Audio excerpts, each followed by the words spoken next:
नमस्कार मित्रांनो. आजचा व्हिडिओ आजचा व्हिडिओ हा त्या सर्व लोकांसाठी आहे जे यूट्यूबवर चॅनल चालू करतात किंवा व्हिडिओ अपलोड करतात किंवा त्या लोकांसाठी ज्यांना यूट्यूबचा अल्गोरिदम कसा वर्क होते माहीत नाही. सो व्हिडिओ शेवटपर्यंत पहा, तुम्हाला निश्चितच आवडेल. मित्रांनो, जेव्हा कुणीही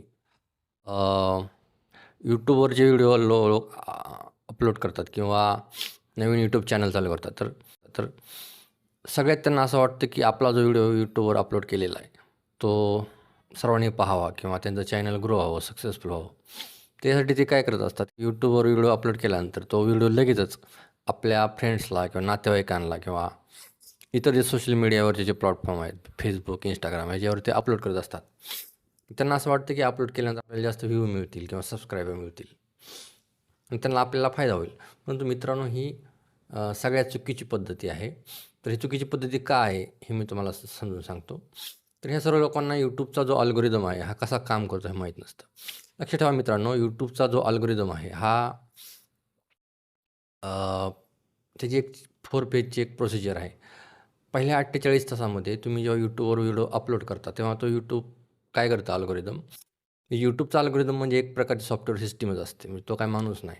त्यामुळं तुम्ही जेव्हा यूट्यूबवर व्हिडिओ अपलोड करता तेव्हा 48 तासामध्ये तो एका स्मॉल ग्रुप ऑफ पीपलला म्हणजे तो व्हिडिओ टेस्ट केला जाईल 48 तास. त्यानंतर पुढचे 14 दिवस म्हणजे 48 तास झाल्यानंतर सिमिलर इंटरेस्ट असलेल्या लोकांना थोड्या जास्त लोकांचा व्हिडिओ दाखवला जातो. म्हणजे काय, थोडी ब्रॉडर ऑडियन्स. म्हणजे उदाहरणार्थ तुमचा फायनान्सवर व्हिडिओ आहे तर मग फायनान्सवरचा व्हिडिओ हा सुरुवातीला टेस्ट केला जाईल काही 50-50 लोकांना.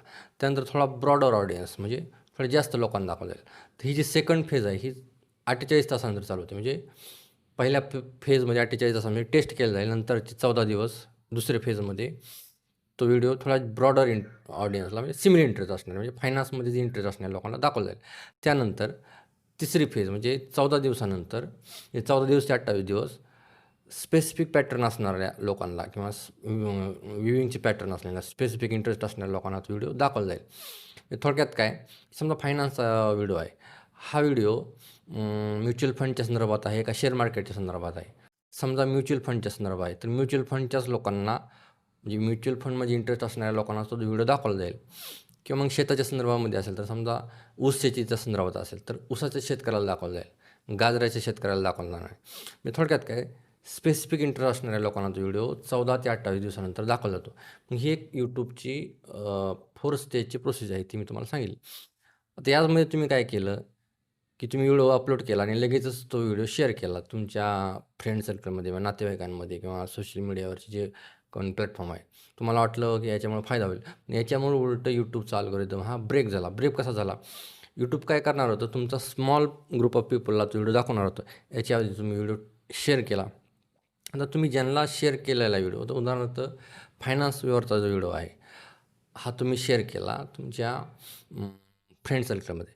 आता समजा फायनान्समध्ये म्युच्युअल फंडचा व्हिडिओ आहे, तर ज्याला म्युच्युअल फंडमध्ये इंटरेस्ट नाही अशा लोकांना जर तो व्हिडिओ दाखवला तर ते लोकं काय करतील, तुमचा व्हिडिओ आहे म्हणून ते क्लिक करतील पण जास्त वेळ बघणार नाही, म्हणजे 1-2 सेकंदच बघतील. याच्यामुळे यूट्यूबच्या अल्गोरिदमवर एक निगेटिव्ह रिस्पॉन्स जनरेट झाला. म्हणजे यूट्यूबचा अल्गोरिदम गोंधळलेल्या अवस्थेत झाला. यामुळे तुमचा फायदा होणाऱ्या जी नुकसान झालं. आता हे नुकसान कसं होतं हे मी तुम्हाला सांगतो. लक्षात घ्या, यूट्यूबचा एक RPM पण असतो. म्हणजे यूट्यूब ठरवते की कोणाला किती पैसे देणार आहेत. हे RPMवरून ठरवलं जातं. आता उदाहरणार्थ डाव्या साईडला आपण समजा यूट्यूबवर व्हिडिओ अपलोड करण्याची एक बरोबर प्रोसेस आहे आणि उजव्या साईडला एक चुकीची पद्धत आहे. तर समजा चुकीच्या पद्धतीनं तुम्हाला तुमचा जो क्लिक थ्रू रेट आहे हा 20% आहे समजा. तर तुम्हाला 10,000 व्ह्यूज मिळल्या. म्हणजे डाव्या साईडला बरोबर प्रोसेसने तुम्हाला 10,000 मिळल्या आणि उजव्या साईडला चुकीच्या प्रोसेसने तुम्हाला 10,000 व्ह्यूज मिळले. समजा 10,000 व्ह्यूज आहेत, तुमचा CTR हा 20% आहे आणि तुमचा रिटेन्शन हा 10% आहे. म्हणजे 10% रिटेन्शन आहे म्हणजे काय, समजा 10 मिनिटाचा व्हिडिओ असेल तर 2 मिनिटच पाहायला गेला. तर हे चुकीच्या पद्धतीने तुम्हाला 20% CTR मिळाला आणि रिटेन्शन रेट हा 10% आहे. तर डाव्या साईडला योग्य पद्धतीनं तुम्ही व्हिडिओ अपलोड केला तर याचा समजा CTR हा 8% आहे पण रिटेन्शन 50% आहे. म्हणजे एकीकडं फक्त 50% व्हिडिओ बघितला गेला आणि एकीकडे फक्त 10%च बघितला गेला. साधी गोष्ट आहे. जो जास्त व्हिडिओ बघितला गेला, जे रिटेन्शन जिथं जास्त आहे, तिथं जास्त ॲडव्हर्टाइजमेंट मिळणार आणि यूट्यूब पण त्यांनाच जास्त पैसे देणार. याचा अर्थ काय, रिटेन्शन जास्त तर RPM वाढणार. थोडक्यात काय झालं, की चुकीच्या पद्धतीनं ह्या व्यक्तीला चुकीची पद्धत वापरल्यामुळं 10,000 व्ह्यूजसाठी फक्त ₹1,000 मिळाले, तर ह्याला 30,000 मिळाले किंवा ह्याला 5,000 मिळाले असतील, तर ह्याला 50,000 मिळणार. म्हणजे काय, चुकीची पद्धती वापरल्यामुळं 45,000चं नुकसान झालं. सो इथून पुढे लक्षात ठेवा, की तुमचं जे काम आहे ते फक्त यूट्यूबवर व्हिडिओ अपलोड केल्यानंतर चांगलं टायटल, चांगलं डिस्क्रिप्शन, चांगलं टॅग आणि एक हाय क्वालिटी कंटेंटचा व्हिडिओ. तर हे केल्यानंतर यूट्यूबचा अल्गोरिदम तो कुणाला दाखवायचा आहे, कोणत्या लोकांना दाखवायचा आहे, ते सगळं यूट्यूबचं काम आहे. म्हणजे यूट्यूबचं काम यूट्यूबला करू द्या, तुमचं काम तुम्ही करा. तुम्ही जर व्हिडिओ शेअर केला किंवा चुकीच्या पद्धती वापरल्या, तर याच्यामुळं तुमचं फायदा होण्याऐवजी नुकसानच जास्त होतं. त्यामुळं ही गोष्ट लक्षात ठेवा. तुम्हाला हा व्हिडिओ कसा वाटला याबद्दल लाईक करा, शेअर करा आणि सबस्क्राईब करा. जय हिंद, जय महाराष्ट्र.